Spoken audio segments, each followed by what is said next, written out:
Quando nós enfrentamos momentos difíceis na nossa vida, muitas vezes procuramos um refúgio, uma acolhida, procuramos uma orientação, porque necessitamos. Todos nós temos uma história, mas eu quero contar para você a história de duas pessoas que, quando tiveram um encontro com Cristo, suas histórias foram completamente transformadas, porque Cristo, hoje ainda, Ele deseja mudar a nossa história. O programa Adoração está começando e aqui no programa Adoração é o seu encontro com a Palavra de Deus.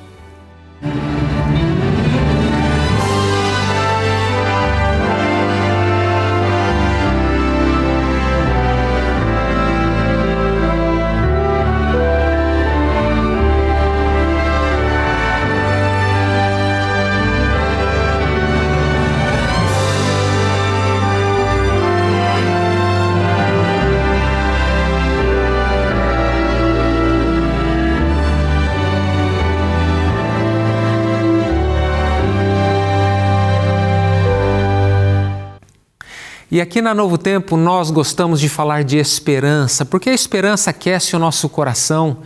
Não é uma esperança fundamentada em palavras humanas, mas uma esperança fundamentada na Palavra de Deus. Porque o mesmo Jesus que restaurou vidas no passado, Ele continua restaurando vidas hoje e deseja restaurar a sua vida. E para que você tenha a oportunidade de conhecer mais a respeito desse Cristo maravilhoso, o restaurador da vida, nós lhe oferecemos esse lindo estudo bíblico, Jesus, o restaurador da vida. É inteiramente grátis, ele foi patrocinado pelos Anjos da Esperança e você pode adquirir esse guia de estudo bíblico através deste número que você vê na tela. Você entra em contato conosco, envia uma mensagem, Jesus, restaurador da vida, e você receberá esse estudo bíblico em sua casa. Por que estudar a Bíblia é importante? Porque a Bíblia é a Palavra de Deus e a Palavra de Deus tem poder. A Palavra tem poder para nos restaurar. A Palavra tem poder para curar. A Palavra tem poder para nos tornar sábios para a salvação, porque a Palavra revela quem é Deus. A Palavra revela quem é Cristo. A Palavra aquece o nosso coração com esperança. Então, estude a Palavra de Deus, peça o seu estudo bíblico e eu tenho certeza de que Deus vai abençoar você ricamente. Antes de abrir a Palavra para lermos, para estudarmos, eu quero convidar você para fechar os seus olhos e termos uma palavra de oração. Eterno Deus, Pai de amor, te agradecemos pelo privilégio que temos de abrir a Tua Palavra e estudá-la. Pedimos que o Teu Santo Espírito, o mesmo que moveu os profetas, agora ilumine o nosso entendimento, para que possamos compreender a Tua Palavra. E também, Pai, rogamos pelo poder do Teu Santo Espírito, para que Ele desperte fé no nosso coração e nos capacite a viver de acordo com a Tua vontade. Nós te oramos em nome de Jesus. Amém. Eu já mencionei, em momentos de crise, de provações na nossa vida, nós procuramos uma ajuda, procuramos, quem sabe, um mentor, um conselheiro, quem sabe um parente, um amigo, alguém da nossa confiança ou até mesmo um pastor da nossa igreja, e isso faz bem, é importante. Todos nós temos uma história de vida, todos nós temos uma bagagem e carregamos essa bagagem com a gente. Traumas, talvez, com que nos impedem, às vezes, de continuar. Enfim, nós carregamos conosco toda essa bagagem. E em momentos críticos da nossa vida, nós precisamos, de fato, de um apoio. E muitas vezes encontramos esse apoio na igreja, o que é muito importante, em um grupo de oração, em um pequeno grupo, ou até mesmo com uma pessoa específica da nossa confiança. Isso nos fortalece, traz conforto para o nosso coração. E eu encorajo que você faça isso. Você pode procurar ajuda com o pastor da igreja, com o seu cônjuge, na sua família, com um irmão, quem sabe com o pai, com a mãe, em momentos desafiadores da vida. Conta-se a história do ex-presidente dos Estados Unidos, Bill Clinton. Ele, em um momento muito crítico da sua vida, onde escândalos a respeito do seu envolvimento com Monica Lewinsky, que era uma secretária, vieram à tona, foram propagados pela mídia e então aquilo lhe custou um alto preço de capital político e ele estava enfrentando uma crise pessoal enorme. E ele procurou uma pessoa que talvez pudesse mudar a maneira dele de enxergar as coisas, alguém que pudesse de alguma maneira encorajá-lo a continuar, quem sabe um mentor. E ele procurou essa pessoa. Em 1998, no mês de março, ele teve um encontro com Nelson Mandela, presidente então da África do Sul. E naquele encontro, ele relata posteriormente em sua autobiografia, foi algo muito importante que impactou a sua vida. E ele nos conta que naquele dia ele foi levado para a ilha de Robben, onde tem a prisão, um sistema prisionário lá. E então entraram na cela onde Nelson Mandela ficou preso naquele lugar por 18 anos. Na verdade, Mandela ficou preso por 27 anos, mas naquela prisão por 18 anos. E entraram ali naquela cela e Nelson Mandela abriu os braços e quase conseguia tocar as paredes, de tão pequena que era a cela. E ali ele ficou preso por vários anos. O total de tempo que ele passou na prisão foram 27 anos. Imagine uma prisão política e ele então aprisionado, encarcerado, sendo hostilizado, muitas vezes até maltratado naquele ambiente. E então entraram ali e Bill Clinton fez uma pergunta para ele: como é que você saiu aqui da prisão sem ter ódio no coração? Então ele respondeu: se eu saísse com ódio no coração, eu sairia da prisão, mas continuaria um prisioneiro. Havia uma nação que precisava ser pacificada. E a história nos diz que no dia da posse dele, ele conta isso para Bill Clinton, no dia da posse dele, ele convida todos os seus opositores políticos, inclusive aqueles que o encarceraram, e também aquele carcereiro que cuidava dele na prisão. E naquele discurso de pacificação, aquilo foi algo realmente impressionante, ele convocou seus opositores políticos, muitos deles para compor o seu governo. E Bill Clinton, posteriormente, ele disse que aquela experiência que ele teve com Nelson Mandela foi uma experiência inesquecível que mudou a sua vida, mudou a sua história. Sabe, nesta ocasião, eu quero convidar você não a escolher um personagem histórico como Nelson Mandela ou qualquer outro personagem histórico para passar alguns momentos com ele. Mas eu quero convidar você para ter um encontro com Cristo. É verdade que pessoas na nossa esfera podem impactar a nossa vida positivamente ou negativamente. E quando nós procuramos essas pessoas em momentos críticos na nossa vida, nós podemos receber uma grande ajuda. Mas só existe uma pessoa que pode fazer toda a diferença. E essa pessoa é Cristo. E nós vamos ler uma história na Bíblia. Essa história na Bíblia é uma narrativa contando duas histórias, duas pessoas que foram completamente transformadas. O fato é que Cristo hoje continua sendo o restaurador da nossa vida. Ele pode mudar a sua história. Ele não apenas pode, ele deseja mudar a nossa história. O texto bíblico está aqui em Marcos capítulo 5. Em Marcos capítulo 5, Jesus realiza um grande milagre na vida de um homem endemoniado. Ele estava possesso por uma legião de demônios. E Jesus, puramente por graça, liberta aquele homem daquela prisão.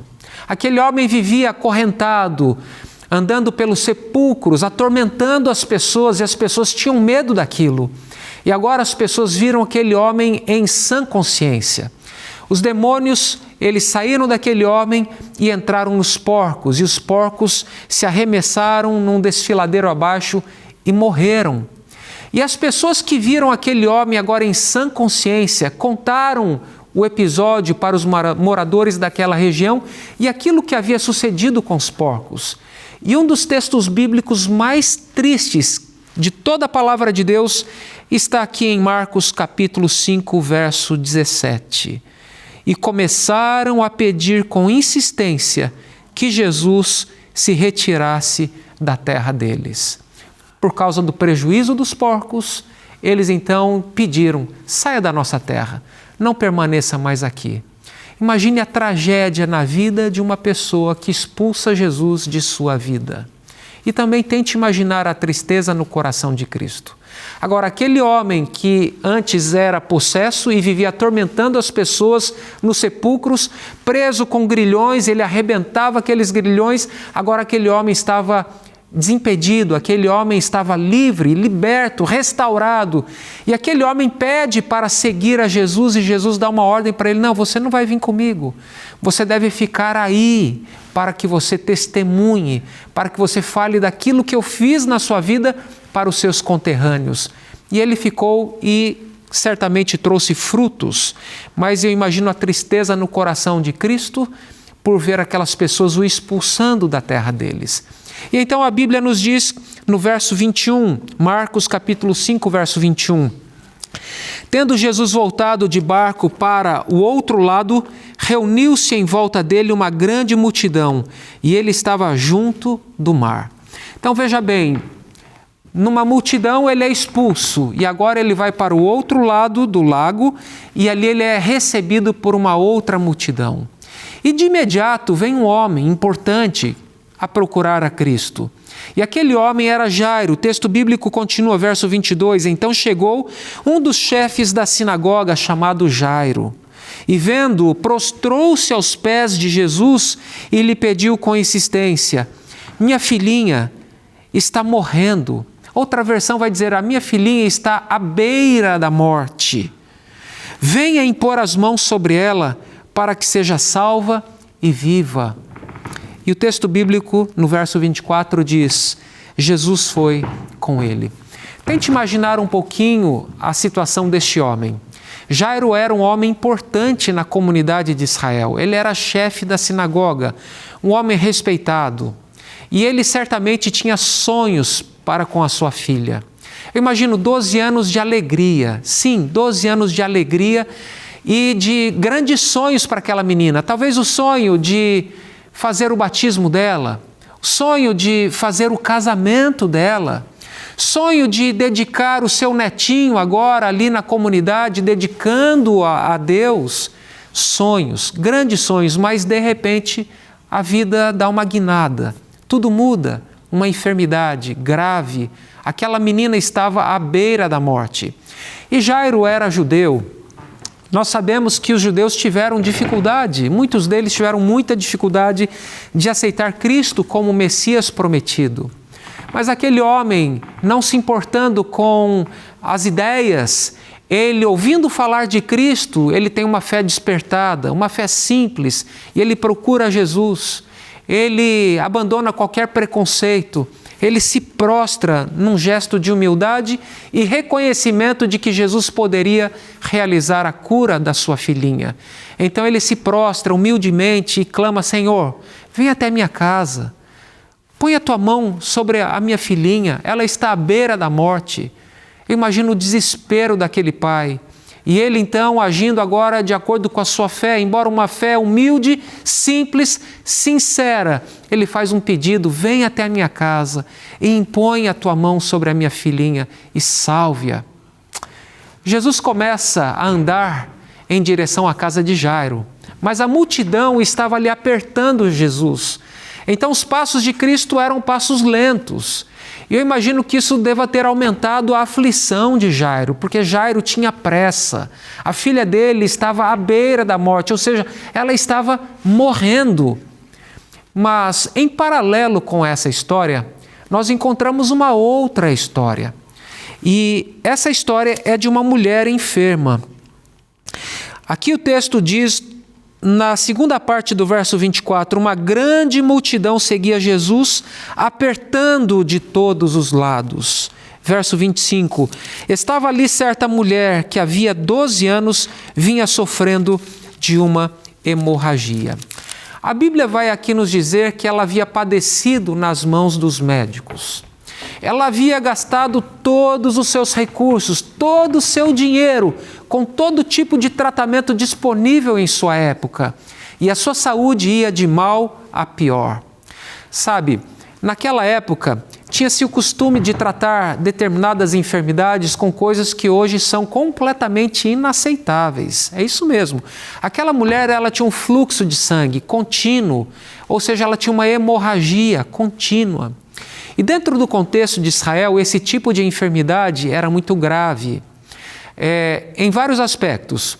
No primeiro aspecto, havia na lei de Moisés uma prescrição para que ninguém se aproximasse de alguém com fluxo de sangue, para evitar uma contaminação cerimonial. Porque uma pessoa contaminada cerimonialmente não poderia participar dos ritos religiosos. Portanto, aquela mulher que ela mesma tinha aquele fluxo de sangue, uma hemorragia, ela era marginalizada, ou seja, ela era colocada à margem da sociedade, porque ela estava impura cerimonialmente para participar dos ritos religiosos. Então imagine a dor, além da dor física dela, além do problema físico dela, ela possuía também uma dor emocional enorme. Era marginalizada e, para piorar essa dor emocional, acreditava-se na época que alguém que sofresse de um tipo de enfermidade como esta estaria recebendo a punição de Deus por algum pecado cometido. Mais ou menos parecido com a história de Jó, não é verdade? Jó foi acusado pelos seus amigos: olha, Jó, você deve ter cometido algum pecado para estar sofrendo tudo que você está sofrendo. E Jó não tinha cometido nenhum pecado. Aquela mulher, ela estava sofrendo fisicamente, mas também emocionalmente. Porque para muitos naquela época, aquela mulher era estigmatizada como pecadora e por isso ela estava recebendo a punição de Deus em uma enfermidade física pelos pecados que ela havia cometido. E aquela mulher, tendo ouvido falar de Cristo, de suas curas, de seus milagres, então ela nutriu o seguinte pensamento: se eu pelo menos tocar na orla de suas vestes, serei curada. Então ela agiu de uma forma correspondente com a sua fé. Se eu tocar na orla de sua veste, eu serei curada. Então ela, não se importando com a multidão que apertava Jesus, ela indo por detrás, conseguiu abrir algum espaço, certamente rastejando pelo chão, e ela então toca na orla, ou seja, na parte de baixo, bem na parte inferior, ela toca e talvez ali puxa aquela parte do manto de Cristo. Jesus, ele para e ele pergunta: quem é que me tocou? E os discípulos dizem: Senhor, está todo mundo tocando? Está todo mundo te tocando? E o Senhor pergunta: quem me tocou? E Jesus, ele diz assim: eu sei que alguém me tocou de uma maneira diferente, porque de mim saiu poder. Outra versão vai dizer que de mim saiu virtude, e outra ainda, de mim saiu vida. Jesus, ele para, porque ele reconhece quando alguém o toca com fé. Sabe, eu não sei pelo que você está passando hoje, mas Jesus reconhece quando você se aproxima dele com fé. Ele para tudo para lhe atender. Jesus parou naquele momento para atender aquela mulher. Aquela mulher, ela não queria ser vista, ela não queria ser percebida, ela queria ficar no anonimato. Até hoje nós não sabemos o nome dessa mulher. Ela não queria ser colocada em público ou exposta em público. Mas Jesus sabia que, além de uma cura física, ela precisava também de uma cura espiritual por toda a dor emocional e espiritual que ela enfrentava. Imagine, era mulher naquela sociedade. Mulher, muitas vezes, ela não desfrutava das mesmas liberdades que o homem, era marginalizada por sua enfermidade. São os contrastes. Nós temos a história de Jairo, 12 anos de alegria. Nós temos a história dessa mulher, 12 anos de tristeza. 12 anos de sonhos, de perspectivas positivas na história de Jairo, na história dessa mulher. 12 anos com as perspectivas mais sombrias. Você tem uma história de contrastes. E aquela mulher, então, sendo marginalizada, com aquela dor, com aquele sofrimento, ela pensava que se tocasse na orla das vestes de Cristo seria curada. E agora Jesus, ele quer curar aquela mulher, não apenas fisicamente, porque aquela mulher, ela tinha uma necessidade de cura espiritual, de cura emocional. Eu não sei pelo que você está passando hoje. Eu não sei qual é a sua necessidade. Eu não sei qual é o seu clamor. Eu fico me perguntando, será que se Jairo não procurasse Jesus, a sua história seria mudada? Será que essa mulher com fluxo contínuo de sangue não procurasse Jesus e não tocasse na orla de sua veste, a sua história seria mudada? Eu creio que não. Por isso é importante pedir. A Bíblia diz, Jesus diz, aquele que pedir, vai receber. Aquele que buscar, vai encontrar. E aquele que bater, a porta vai se abrir. Nós precisamos orar, precisamos pedir, precisamos clamar. Então Jesus para ali e ele olha para um lado e para o outro e pergunta, quem me tocou? Os discípulos, Senhor, está todo mundo te tocando. Então a multidão se abre, Jesus olha para trás, aquela mulher está atrás dele, então Jesus se volta para aquela mulher. Olha para aquela mulher que não queria ser exposta. Você talvez pense assim, mas Jesus foi mal aqui em expor aquela mulher em público. É que Jesus sabia que aquela mulher necessitava não apenas da cura física, ela precisava da cura espiritual. Então Jesus olha para aquela mulher e faz uma das declarações mais lindas da palavra de Deus, mais carinhosas. Jesus olha para aquela mulher e diz assim, filha. Talvez tudo o que aquela mulher precisasse ouvir era essa expressão, filha, e de uma forma carinhosa, de uma forma amável. Sabe, hoje Jesus está olhando para você e diz, filho, filho, filha, filha, de forma amável, de uma forma terna, expressando o seu amor, expressando o seu carinho, o seu desejo de trazer bênção para a sua vida. Então, ao Jesus olhar para aquela mulher e diz assim, filha, a tua fé te salvou. Fique livre deste mal e vai-te em paz. Naquele momento, quando ela tocou nas vestes de Cristo, naquele mesmo momento diz a Bíblia que a sua hemorragia foi estancada. Ela havia sido curada fisicamente. E quando Jesus para para olhar para aquela mulher, e aquela mulher não conseguindo mais se esconder, aquela mulher, diz a Bíblia, ela começou a relatar para Cristo tudo o que lhe havia sucedido. Eu tento aqui imaginar o que aquela mulher contou para Jesus.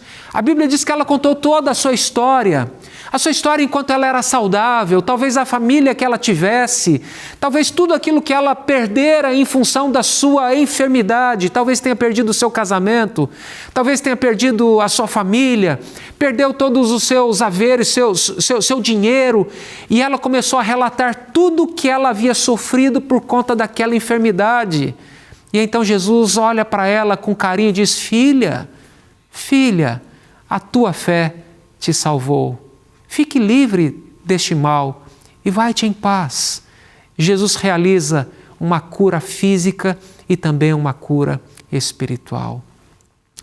Talvez você esteja precisando de uma cura física, talvez você esteja passando por uma enfermidade, ou talvez você precisa de uma cura espiritual, você esteja lidando com o problema do pecado, com algo que o aprisiona, ou quem sabe você precisa de uma cura emocional, está passando por crises emocionais. Jesus pode mudar a sua história.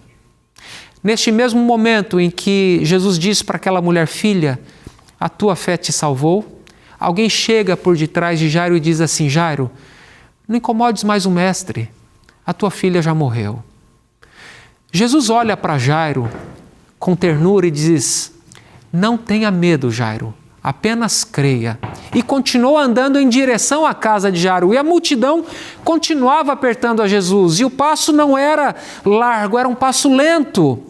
E Jesus vai à casa de Jairo. E quando ele entra na casa de Jairo, tem ali aquelas mulheres e pessoas que eram profissionais para chorar. A filha dele já estava morta. E então Jesus se aproxima e diz, Talita cumi, que significa menina, levante-se. Jairo procurou Jesus pedindo por uma cura e Jesus realiza um milagre muito maior do que a cura.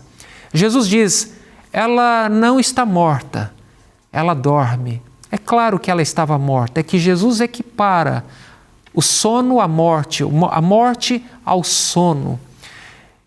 Há uma ideia equivocada de que quando a pessoa morre, o corpo se deteriora, vai para a sepultura e a alma vai para o céu. Uma entidade fora do corpo vai para o céu, uma entidade pensante. Esta ideia não tem uma correspondência bíblica. A Bíblia diz que o ser humano é um todo indivisível, a alma é o ser todo, é o resultado do corpo e do fôlego de vida unidos. Então, quando a pessoa expira, a alma morre. A Bíblia diz: toda alma que pecar, esta morrerá. A alma é mortal. Mas a promessa de Cristo é de que quando Ele voltar, todo aquele que teve fé nele e tenha morrido tendo fé nele, quando Cristo voltar, essa pessoa ressuscitará para receber a salvação e a vida eterna. O fato é que aquela menina havia morrido e Jesus diz: ela dorme, mas eu vou despertá-la. E Jesus então diz: Talita cumi, menina, levante-se. Jairo procura Cristo pedindo por uma cura e Jesus realiza o milagre da ressurreição. Sabe, essas duas histórias, Jesus entra nessas duas histórias e muda o rumo dessas duas histórias. São 3 vidas ali. Jairo, sua filha e aquela mulher com fluxo de sangue. 3 vidas transformadas. Quero voltar à história de Bill Clinton. Bill Clinton foi impactado pela vida de Nelson Mandela. Mas eu quero convidar você a não olhar para um personagem humano agora, um personagem que esteja na mesma esfera que nós. Mas eu quero convidar você a olhar para Cristo. Quando eu estudei nos Estados Unidos, eu gravei uma música em cassete, naquela época não tinha celular e música por streaming, e aquela música impactou a minha vida. A tradução dela, interpretando, diz assim: ao acordar de manhã cedo, eu quero Cristo. E quando eu estiver sozinho, eu quero Cristo. Você pode ter o mundo inteiro, mas eu quero Cristo. E quando eu estiver para morrer, eu quero Cristo. Você pode ter o mundo inteiro, mas eu quero Cristo. Naquela ocasião, eu aprendi que só Cristo é suficiente. Na ausência dos meus pais, distante da minha família, longe da minha pátria, eu entendi que só Cristo é suficiente. Só Cristo pode transformar a nossa vida. Só Cristo pode dar um novo rumo para a nossa vida. Eu quero convidar você neste momento a depor a sua vida em Cristo Jesus, a colocar toda a sua confiança em Cristo Jesus, porque só Ele pode fazer toda a diferença na sua vida, como Ele fez toda a diferença na vida de Jairo, como Ele fez toda a diferença na vida daquela mulher com fluxo de sangue. Você aceita este convite de colocar a sua vida nas mãos de Cristo e pedir para Ele: Senhor, habite no meu coração, transforme a minha vida, restaure o meu ser por completo, física e emocionalmente e também espiritualmente. Se este é o seu desejo, eu quero orar por você neste momento. Eterno Deus, Pai de amor, muito obrigado porque o Senhor continua sendo o mesmo ontem, hoje e para sempre o será. E da mesma maneira como o Senhor exerceu o seu poder no passado para curar, para restaurar vidas, o Senhor hoje deseja exercer esse poder para restaurar em nós a nossa imagem e semelhança com o nosso Pai. Neste momento, Senhor, eu intercedo por cada telespectador que necessita de um toque, de uma cura espiritual, de uma cura emocional e também de uma cura física, Pai. Senhor, nós entregamos a nossa vida em Tuas mãos. Nós necessitamos do Teu poder, necessitamos da presença do Teu Santo Espírito, necessitamos, Pai, da Tua presença na nossa vida. Nós te pedimos e te agradecemos, em nome de Jesus. Amém.